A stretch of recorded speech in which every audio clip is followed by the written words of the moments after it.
Yes, it's that time. Here are 41 movies I liked more than Green Book in 2018. Welcome to SiftPop's annual Fave41. Oh hey, I'm Aaron Dicer from SiftPop.com. It's time to run down my 41 favorite movies of 2018. That's right, 4 videos over the next 4 days on why these movies are the ones I'm most excited to talk about, recommend to others, watch over and over again. It was a crazy good year for movies. I think this may actually be the strongest overall 41 movies I've ever put together. As always, remember this is a subjective list based on my personal tastes, and I'd love to hear where you agree and disagree. The Oscars got a ton wrong, so let's set some things right, shall we? Let's count them down, starting with number 41.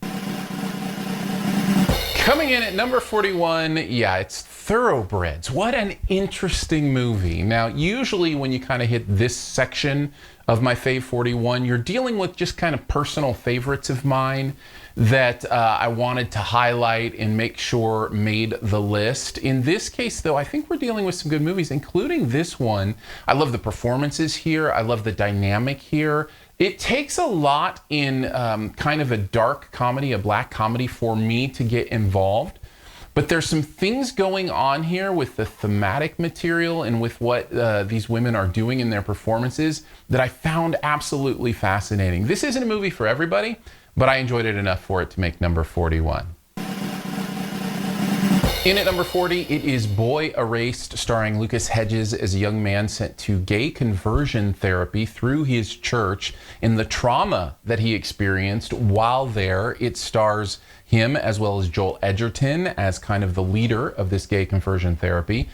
You've got Nicole Kidman and Russell Crowe as the parents. And the thing I love about this movie is based on a true story. It's a true account, a very personal account of what it was like for this young man who is now an adult man to have gone through this. And for me, anytime I see a movie from a very personal, true, authentic point of view like that, it means something to me, because the more that we can put ourselves in the situations of others and feel what they felt going through something, I think the better off we're going to be as a society.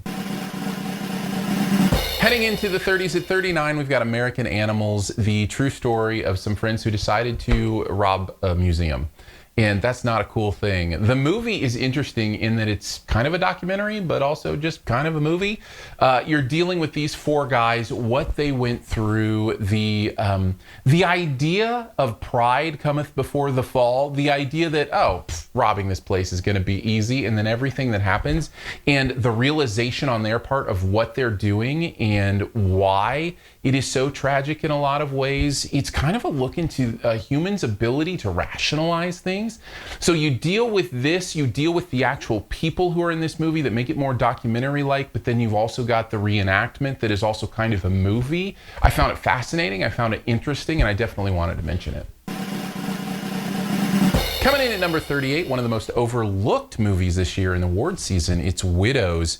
What a powerful movie. Steve McQueen knows how to make movies. He knows how to tell stories. And you look at some great performances in here from Viola Davis and many others. You look at some of the choices he's making with the way he shoots the movie. It is a fascinating look at greed and money and poverty and how those things intermingle and coexist.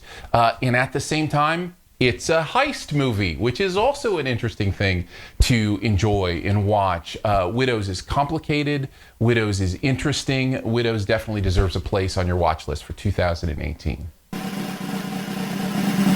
In at 37, it is your Oscar winner for Best Documentary of the Year. It is Free Solo. I don't know what to say about this movie except, wow. There's this weird thing in me that's, is this an okay thing to do? And I think the movie deals with that. In other words, this guy in his own free will is deciding to climb this huge mountain without any protection, how do you deal with that as a filmmaker? Do you go, okay, we can't be part of this because of what might happen, especially when you're dealing with a friend? All that stuff is what makes this movie more interesting than your typical human achievement story. It is that. It is intense and crazy what he's trying to do, but it's also emotional in that these people are giving video to it and figuring out how to shoot it, knowing what might happen. It's a fascinating movie. Oh, and by the way, one of the most gorgeous things I saw on the screen all year. Definitely give Free Solo a look. In at 36, another dark comedy makes my list, A Simple Favor. Anna Kendrick, Blake Lively teaming up in a very interesting movie about friendship and about obsession. And this is a movie that kind of had to find itself. And I think of all the movies in my list, this one has the most glaring flaws to me. I think this movie doesn't know what it is a couple times, and I don't know if that's Paul Feig trying to figure out what he wants to do. If this movie had just stayed the lane of dark thriller comedy instead of going over the top comedy a couple times, I think it's even better because Anna Kendrick and Blake Lively are doing incredible work here. There are some scenes in this movie that are some of the best tete-a-tete scenes that I saw all year. So I definitely want it on my list, even with the glaring flaws, but check out A Simple Favor. Moving on to number 35 in the Fave41, it's Crazy Rich Asians. There's been a lot said about this movie, and I will just add to the praise. I think this is a fabulous movie. There are moments in this film that are real genius storytelling. Some of the game theory stuff, the mahjong scene in particular, which I would highly recommend you study up on, read an article on after you've seen the movie and kind of catch some of the extra symbolism that's going on there. But even the symbolism on the surface, without understanding the game of mahjong, I think you can see some beautiful things going on. The performances are wonderful. This cast is absolutely wonderful. It wasn't as much of a comedy in the rom-com realm that I would have wanted it to be. Sure, there's some funny stuff, but even the stuff with Awkwafina and some of the other, comedy actors that are in this just fell a little flat to me. But the romance part of it for me works, and the story, thematic part of it for me really works as well. So that's why Crazy Rich Asians makes my list. We'll keep climbing. In at number 34, it's the Isle of Dogs, or I Love Dogs.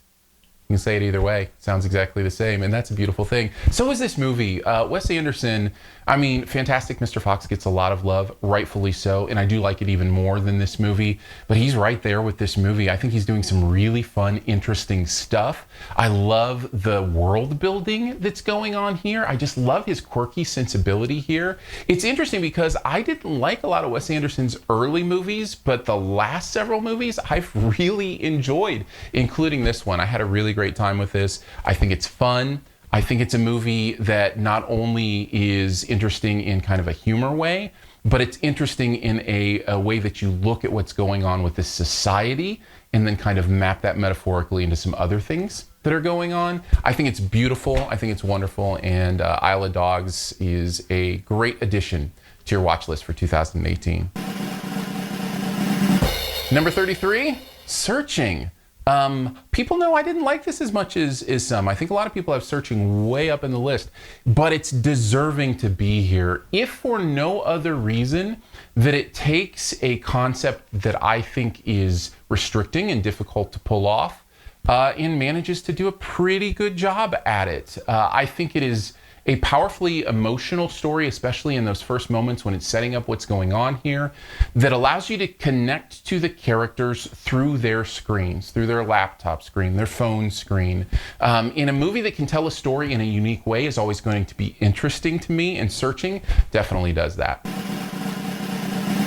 Number 32, it's Minding the Gap, another documentary. Seem to be a few of those in this section of the list. Bing Liu bringing us an incredible look, not only at this group of friends who are skateboard friends, and he was filming ever since, they started skateboarding together, but also dealing with the deeper issues of what it means to grow up in a home and see the abuse of a parent, and then also see that reflected in your friends.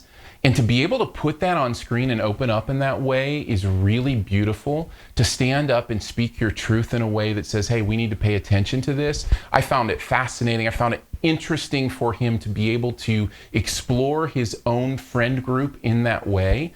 I think it's worth a watch, if for no other reason than to see him grapple with these things in this video in such a meaningful way.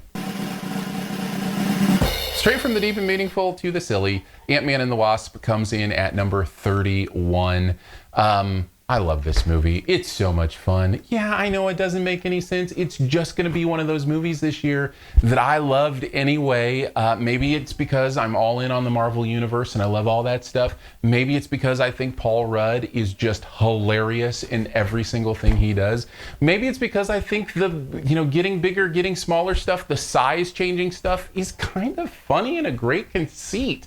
I also like the family aspect of it. I also like the side characters in this series, in this universe. I just have a blast. I have an absolute blast with Ant-Man and the Wasp, and there was no way it was missing my list, so it comes in at number 31. Well, thanks for checking out the first of 4 videos for the Fave41 for this year, and I look forward to getting those other 3 out to you here shortly. I'm excited to work our way all the way down to number 1. Again, let me know what you think. Let me know if you agree, disagree, what you're hoping will be in the further videos revealing the top 30 as we go that direction.